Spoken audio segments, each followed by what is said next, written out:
যখন প্রথম শুনলাম কলকাতার কাছেই এমন একটা জায়গা আছে যেখানে একেবারেই আলাদা ধরনের একটা মন্দির দেখা যায়, তখনই ঠিক করে নিয়েছিলাম এটা একবার দেখতেই হবে। এখানে এসে প্রথমেই যেটা চোখে পড়বে সেটা হলো এর অদ্ভুত আর ইউনিক গঠন। বাংলার সাধারণ মন্দিরগুলোর মতো একেবারেই নয়। পুরো স্থাপত্যটাই তন্ত্র ভাবনায় অনুপ্রাণিত, আর প্রতিটা চূড়া যেন পদ্মকলির মতো করে তৈরি। এমনটা খুব একটা দেখা যায় না, তাই প্রথম দেখাতেই আলাদা করে নজর কেড়ে নেয়। আর এই অনন্য স্থাপত্যের নামই হলো হংসেশ্বরী মন্দির। চারপাশে খুব শান্ত আর নিরিবিলি পরিবেশ, ভিড়ভাট্টা থেকে অনেকটাই দূরে, তাই জায়গাটার মধ্যে একটা আলাদাই শান্তি আছে।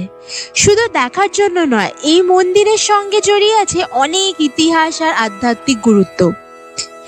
এই মন্দিরের একদম পাশেই রয়েছে বাসুদেব মন্দির, যেটা তৈরি হয়েছে টেরাকোটা স্টাইলে। তার সূক্ষ্ম কারুকাজও দেখার মতো। এই ভিডিওতে আমরা আপনাদের জানাবো এই মন্দিরের সমস্ত গুরুত্বপূর্ণ তথ্য, যেরকম কিভাবে পৌঁছাবেন, মন্দিরের সময়সূচি, কিভাবে ভোগ পাবেন, কিছু অজানা গল্প এবং আরো অনেক কিছু। তাই রিকোয়েস্ট করবো ভিডিওটা স্কিপ না করে পুরোটা দেখার জন্য।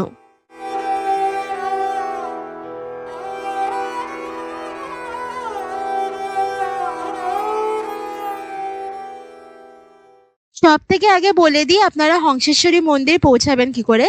ট্রেনে আসাটাই সবচেয়ে সহজ। আপনি হাওড়া কাটোয়া লোকাল ধরে নেমে পড়ুন বাঁশবেড়িয়া স্টেশনে। সেখান থেকে শেয়ার টোটো পাবেন মাত্র 5 মিনিটের পথ, ভাড়া জনপ্রতি 10 টাকা।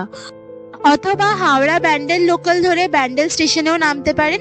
সেখান থেকে রিজার্ভ অটো করে 9 কিলোমিটার দূরে মন্দির পৌঁছাতে পারেন। তবে বাঁশবেড়িয়া স্টেশন থেকে মন্দির মাত্র 1 কিলোমিটার, তাই সেটাই বেশি সুবিধাজনক। মন্দিরের বাইরে পুজোর ডালা কিনতে পারবেন, দাম শুরু মাত্র 50 টাকা থেকে। মন্দিরের কিন্তু নিজস্ব পার্কিং ফ্যাসিলিটিও আছে, তো নিজের গাড়িতে এলে আপনাদের কোনো অসুবিধা হবে না। 30 টাকা মতন পড়বে যদি আপনারা 4 হুইলার নিয়ে আসেন। মন্দিরের বাইরে ওয়াশরুম ও জুতো রাখার ব্যবস্থাও রয়েছে। প্রতি জোড়া জুতো প্রায় 2 টাকা মতন পড়বে। হংসেশ্বরী মন্দিরটি 13টি মিনার বা রত্ন দিয়ে গঠিত, যেগুলো দেখতে পদ্মকলির মতো। মন্দিরটির উচ্চতা প্রায় 21 মিটার এবং এতে রয়েছে 5টি তলা। অষ্টাদশ শতাব্দীর শেষ দিকে রাজা নৃসিংহ দেব রায়ের শাসনামলে এই মন্দিরের নির্মাণ কাজ শুরু হয়।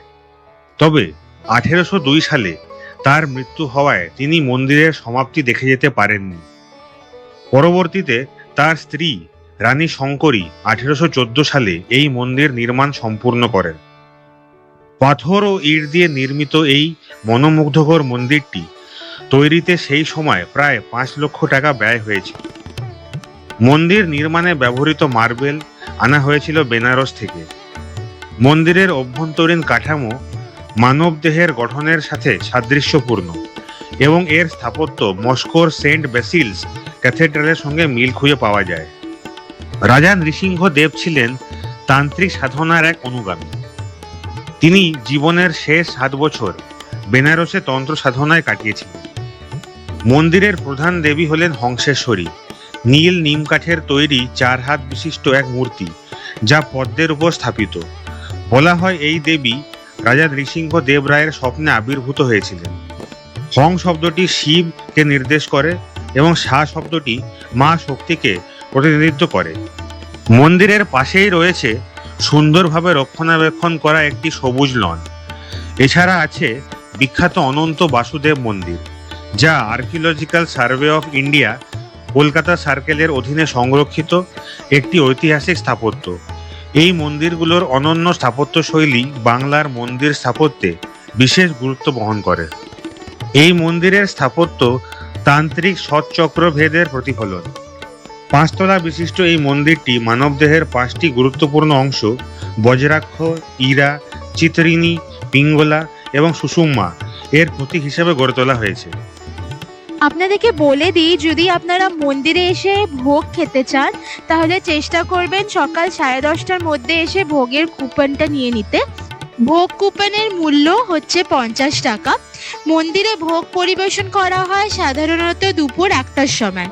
এখানে কিন্তু বিশেষভাবে মায়ের ভোগে মাছ দেওয়া হয়, যা কিন্তু বেশ ইউনিক। আপনাদের বলে দিই, হংসেশ্বরী মন্দির খোলা থাকে রোজ সকাল 6টা থেকে দুপুর 12:30 অবধি, আবার বিকেল 4টে থেকে 8টা অবধি। আশা করি আপনাদেরকে হংসেশ্বরী মন্দির নিয়ে আমরা সমস্ত ইম্পর্টেন্ট ডিটেলস দিতে পেরেছি। যদি কিছু মিস করে গিয়ে থাকি আপনারা আমাদেরকে কমেন্ট করে জিজ্ঞেস করতে পারেন, আমরা নিশ্চয়ই রিপ্লাই করব।